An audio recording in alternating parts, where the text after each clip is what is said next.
Shalom Teens, kenalin gue Alvando dan hari ini gue mau bawain sharing yang berjudul Better Version of Us. Hari ini kita mau belajar bagaimana kita bisa upgrade diri kita untuk menjadi versi kita yang lebih baik. Gue yakin kita punya panutan di luar sana yang mungkin kita lihat orang tersebut kayak wow atau hebat gitu. Dan gue yakin mereka hebat, kita juga pasti bisa. Mereka bisa, kita juga pasti bisa. Jadi apa aja nih yang perlu kita lakukan supaya kita bisa naik level nih. Gue mau bawain 2H. Yang H pertama have spirit dan H yang kedua adalah have faith. Have spirit, gue mau buka di Markus 5 ayat 25 sampai 26. Adalah di situ seorang perempuan yang sudah 12 tahun lamanya menderita pendarahan. Ia telah berulang-ulang diobati oleh berbagai tabib sehingga telah dihabiskannya semua yang ada padanya, namun sama sekali tidak ada faedahnya, malah sebaliknya keadaannya makin memburuk. Nah, gue mau bawain satu ilustrasi, kita bisa sama-sama bayangin di satu ladang yang kering ada satu bunga, sisa satu bunga yang hidup, lalu di ladang sebelah itu ladangnya masih hijau, masih kosong, belum ada bunga. Jadi satu bunga ini dia mau pindah ke ladang hijau yang masih kosong itu, tapi pas dia mau lewat, dia harus lewatin rintangan yaitu semen yang panas banget pada saat itu. Jadi dia mengambil keputusan untuk oke, gue mau fight, gue mau pindah ke sebelah. Dia berjuang, oke, awal-awal mungkin biasa, masih bisa lewatin, tengah-tengah udah mulai capek, pas sudah mau nyampe, akhirnya dia mati. Nah, pada saat dia mati, tiba-tiba turunlah hujan dan angin pun bertiup.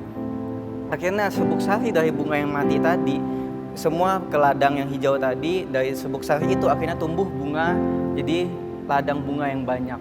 Nah, ilustrasi ini seperti kita dalam hidup untuk hadapin masalah. Kadang kita sampai gagal pun, tapi Tuhan tetap janji dan Tuhan tuh gak akan tinggal diam untuk terus sertain kita. Seperti tadi hujan turun dan akhirnya apa yang udah kita usahain ini bisa menjadi berkat buat banyak yang lain lagi. Nah, seperti perempuan yang sakit pendarahan tadi, dia sakit pendarahan selama 12 tahun. Itu bukan hal yang easy atau yang gampang gitu ya, tapi ini sakit gitu. Jadi perempuan ini dia gak mau nyerah, dia rela desak-desakan masuk untuk supaya bisa sembuh.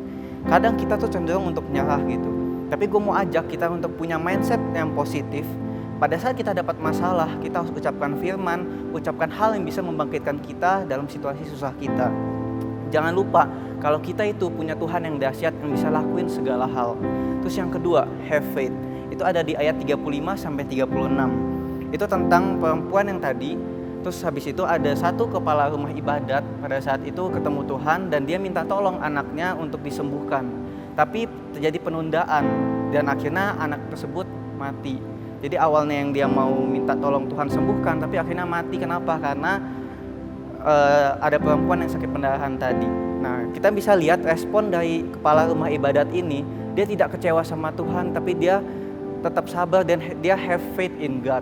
Dia nggak kesel, dia nggak kecewa, dia nggak marah sama Tuhan padahal anaknya sudah meninggal.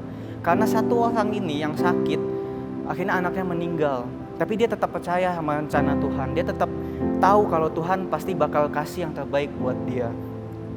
Jadi pas kita lagi dapat masalah, seakan kayak nggak selesai-selesai. Kita udah cobain ini, cobain itu, tapi kok kayak nggak selesai-selesai ya. Gue udah capek gitu. Nah, kita harus yakin dan kita harus tahu selama kita lagi berusaha, Tuhan tuh selalu ada. Seolah kayak Tuhan tuh gak memperhatikan, tapi bukan artinya tuh Tuhan melupakan kita. Jadi pas kita ada mendapat masalah, kita harus yakin dan kita harus mengandalkan Tuhan. Bahwa Tuhan bisa bantu kita, tolong kita untuk selesaikan semua masalah yang ada di dalam hidup kita. Kita harus tetap sabar supaya berkat Tuhan tuh bisa menanti. Makanya kita bisa renungin bersama. Apakah kita mau ambil langsung tindakan kita sendiri tanpa ikut campur tangan Tuhan, atau tunggu Tuhan yang bekerja dalam kehidupan kita? Saat kita sedang diproses, sedang dapat masalah, disitulah iman kita diuji. Kalau kita mau jadi pribadi yang hebat, mau pribadi yang bisa jadi panutan buat teman-teman kita, kita harus punya yang dua hal tadi, have spirit dan have faith. Bawa semangat untuk tidak nyerah, never give up dalam kehidupan kita, dan bawa iman ke dalam kehidupan kita. Kalau kita punya semangat, kita punya iman, dua hal simpel itu aja bisa bikin kita tuh menjadi pribadi yang lebih oke dan jadi better version of us. Yang mau gua highlight di sini, jika kita mau punya hidup yang bisa berkenan dan juga bisa menjadi influence buat teman-teman kita, kita harus keluar dari zona nyaman kita dan kita harus never give up yang pertama. Dan yang kedua, kita harus beriman dan punya harapan akan Tuhan. Sekian sharing gue pada hari ini. Have a nice day and God bless.